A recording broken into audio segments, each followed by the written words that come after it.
Is it just me, or are prices going up? If that's a thought you've had recently, then you are not alone.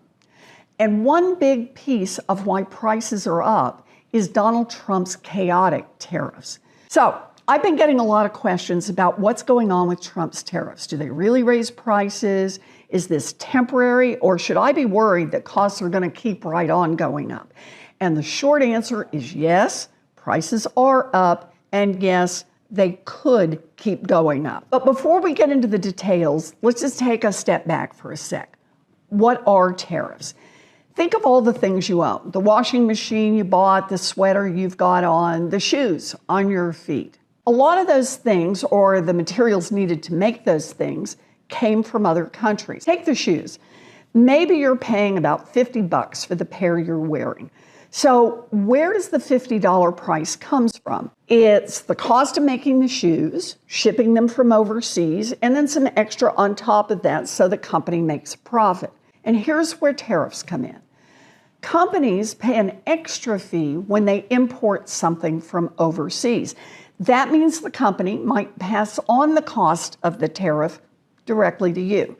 So instead of charging $50, a 10% tariff could mean that you are paying $55. Now look, I've been supportive of targeted tariffs before because, yeah, there are some good reasons to use tariffs. Look, maybe American manufacturers need some help and we want to boost jobs here at home so that everything we buy doesn't come from either China or Mexico. Or maybe because one of those countries is hurting our workers and our businesses. So we want to slap a tariff on them. But that's not what Donald Trump is doing. And trust me, I call it like I see it. If Trump were doing something good with tariffs, I would be the first to say so. So what are Trump's tariffs? Well, Trump's tariffs are across the board, meaning they apply pretty much to every country and every product that those countries sell to the United States. That is a lot of tariffs. In some cases, it's the baseline 10% extra charge to everyone. In others, it's more like 54% above that. And just to make things worse, I saw a report that said it is possible the math behind Trump's tariffs actually came from somebody typing questions into ChatGPT and using the numbers they got back to slap tariffs on essentially every country in the world, including on a group of islands whose only inhabitants are penguins. You know, it is true.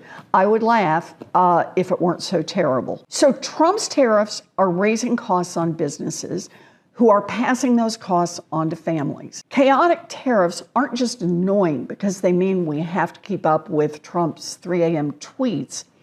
When Trump is putting tariffs on lumber or maple syrup or clothing, companies just can't plan for the future. No one can plan. And if they can't plan, that means they can't make investments and build new buildings and buy new equipment and hire more workers.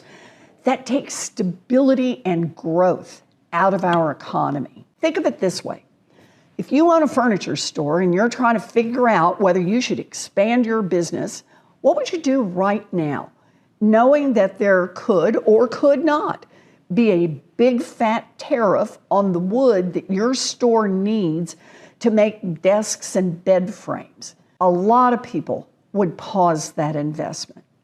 And that's just one example.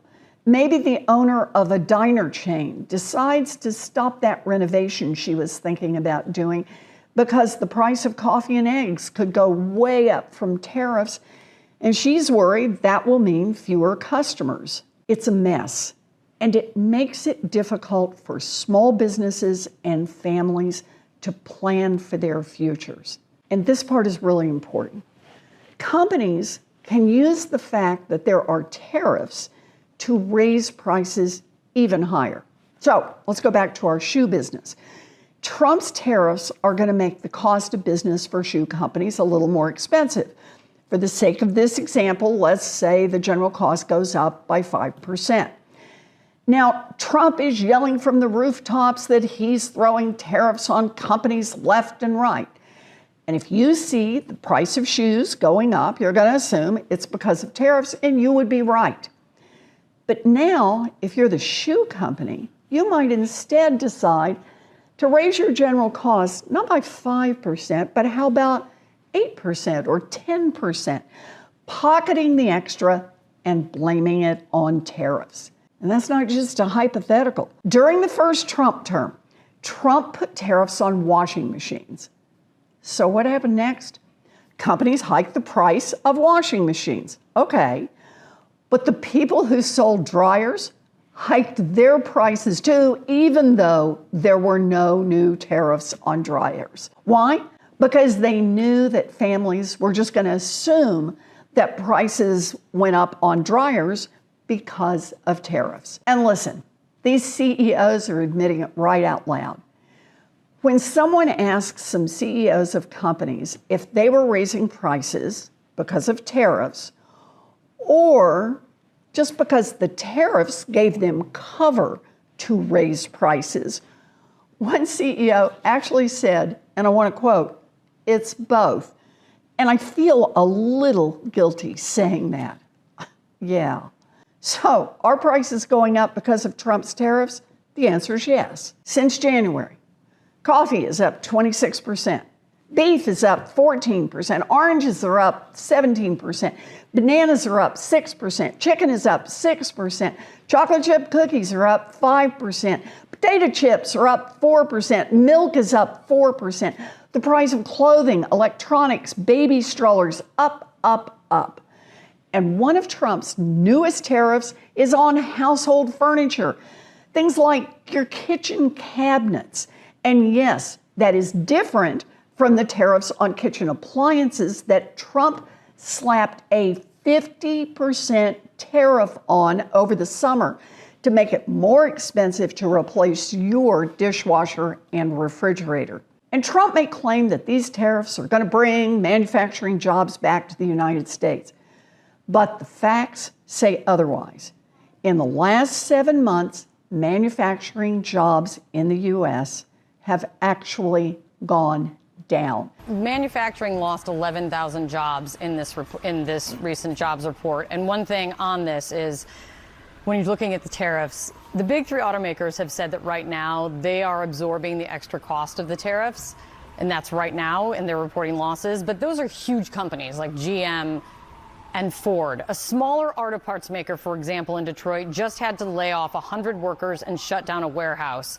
The owner specifically blaming tariffs, disrupting their supply chain, making goods too expensive to bring in order to make their parts. How is that, with Detroit Axle having to shut down a warehouse and fire 100 workers, how is that good for American manufacturing? Look, Trump's tariffs are hitting another key group of Americans hard too, and that's American farmers. Here's what's happening to our farmers. First, Trump's chaotic tariffs mean that our farmers are paying more for fertilizer and paying more for their farm equipment. So that's one. But the higher prices don't stop there. Farmers are also facing what we call retaliatory tariffs from other countries. In this case, other countries aren't buying as many things from American farmers. And the result?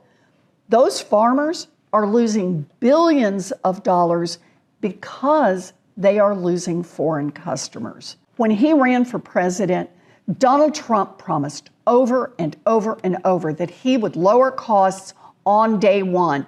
His words, on day one. Well, we're more than 250 days in and costs are up. And make no mistake, they are up because of these tariffs and also because Trump and the Republicans have just passed a bill to cut health care for 15 million Americans, meaning the cost of health care is bound to skyrocket. So, if you're someone who cares about lowering costs, things are not looking great right now. But I'm going to stay in this fight because families deserve lower prices.